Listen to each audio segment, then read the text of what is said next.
एक ही शरीर में माता का रूप भी है, एक ही शरीर में पिता का रूप।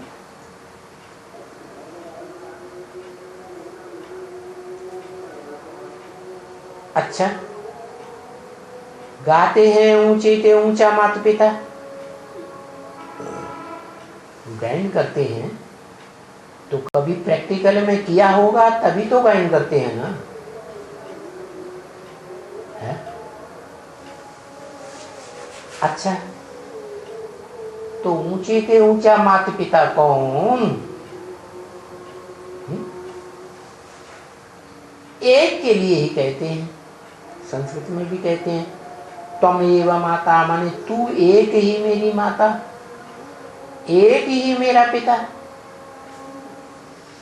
तो वो एक व्यक्तित्व है जिसमें वो 5 तत्वों का सार रूप माता भी है, जिसकी गीता में 2 रूप बताए हैं। क्या? एक अपरा प्रकृति, नीच किस्म की पत्थर बुद्धि,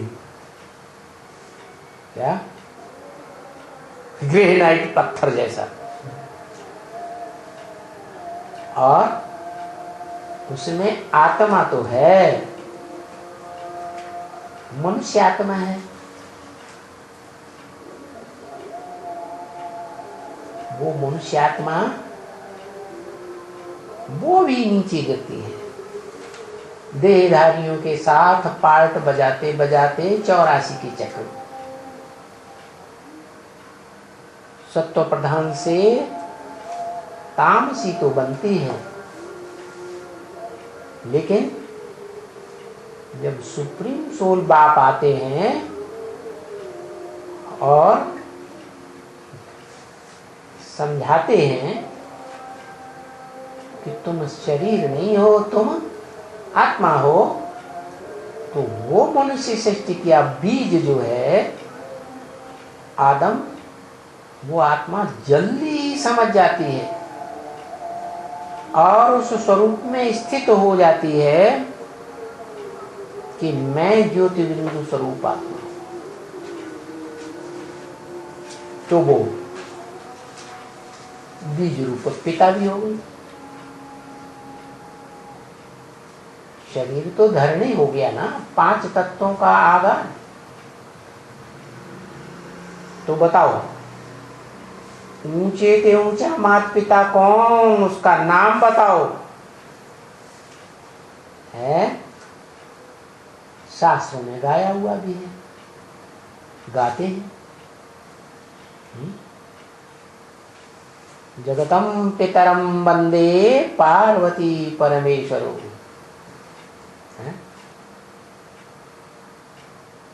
जगत के माता पिता गाए हुए, पहले माता पिता के रूप में शिवलिंग है।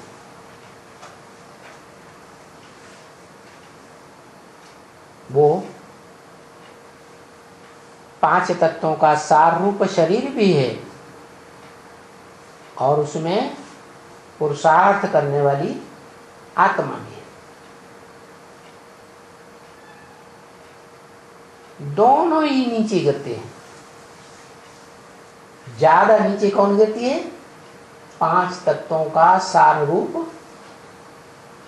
जड़त्व रूप शरीर, और उससे ऊपर उठ करके जो है वो है आत्मा, वो परा प्रकृति। अपरा माने नीची, परा माने परे की परे, स्टेज में रहने वाली। तो जैसे ही परिचय मिलता है वो 500-700 करोड़ मनुष्य आत्माओं के बीच सबसे परे परे स्टेज में पहुंच जाती है, सुप्रीम सोल बाप के पास कंबाइंड हो जाती है। इसलिए कहा जाता है आत्मिक रूप में स्थिर होने वाली 2 आत्माएं, बाप और दादा। बाप हुआ, आत्माओं का बाप सुप्रीम सोल शिव है, हेवनली गॉड फादर जिसे कहा जाता है। और दादा कौन? आत्माओं के बीच में जन्म मरण के चक्र में आने वाली जो आत्माएं हैं, उनमें बड़ा भाई, उसको कहते हैं दादा।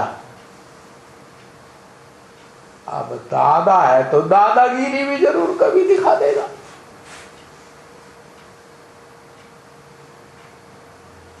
तो सत्व प्रधान जब पार्ट बजाता है तो आत्मा आत्मा भाई भाई, और जब तामसी बनता है 84 की चक्र में नीचे नीचे गिरते गिरते, तो विचार पत्थर बुद्धि जैसा तामसी पार्ट बजाता है।